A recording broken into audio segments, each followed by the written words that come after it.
आज मला सांगताना आनंद वाटतो की गुंतवणुकीमध्ये महाराष्ट्राने जी आघाडी घेतली आहे ती आघाडी कायम ठेवत पुन्हा एकदा आज आम्ही 1,08,599 कोटी रुपयांचे करार केलेले आहेत, ज्यातनं 47,100 म्हणजे जवळपास 47,000 लोकांना रोजगार मिळणार आहे। यामध्ये कोकण विभागामध्ये 2 डेटा सेंटरचे आम्ही करार केले आहेत, ज्यामध्ये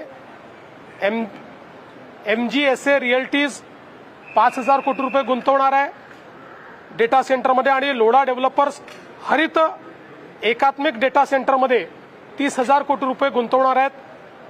एकूण 35,000 कोटीची दोघांची गुंतवणूक आहे।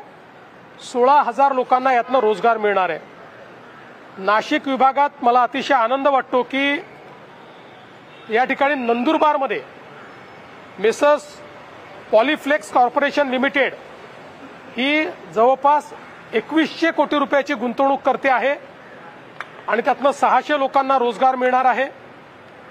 आणि विदर्भामध्ये काटोलमध्ये रिलायन्स कन्झ्युमर प्रॉडक्ट लिमिटेड एक फूड पार्क आणि शीतपेय पार्क त्या ठिकाणी तयार करतायत।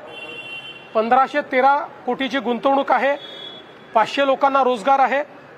आणि मेसर्स अदानी एंटरप्राइजेस लिमिटेड हे कोल गॅसिफिकेशन आणि डेरायव्हेटिव्ह अशा प्रकारची 70,000 कोटी रुपयाची गुंतवणूक करतायत, त्यातनं जवळपास 30,500 लोकांना रोजगार मिळणार आहे।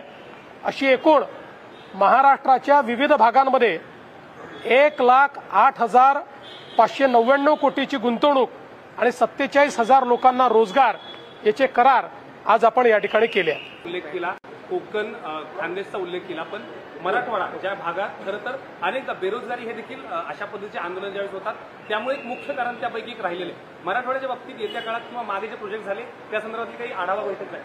आज या 3 भागामध्ये गुंतवणूक आली असली तरी 15 दिवसापूर्वी ज्यावेळेस आम्ही घोषणा केली होती त्यावेळेस जास्तीत जास्त गुंतवणूक ही मराठवाड्यात होती। मराठवाड्यामध्ये आणि विशेषतः आता DMIC असेल, छत्रपती संभाजीनगर असेल, जालना असेल आणि समृद्धीवर जो भाग मराठवाड्याचा आहे त्या सगळ्या भागामध्ये प्रचंड मोठ्या प्रमाणात गुंतवणूक येते। आणि छत्रपती संभाजीनगर हे तर आता इलेक्ट्रिक व्हेकलचं कॅपिटल बनत आहे। असं म्हणतात की रोजगार कमी आलेले त्यामुळे अशी गुन्हेगारी वाढत चाललेली असं सुप्रिया सुळे म्हणतात। एकीकडे तुम्ही त्यांच्या काळातलं सांगत असतील, कारण त्यांच्या काळामध्ये त्या ठिकाणी आपल्याला कल्पना आहे की रोजगार येत नव्हते, महाराष्ट्राचा नंबर देखील खाली गेला होता, त्यांना तेच लक्षात असेल।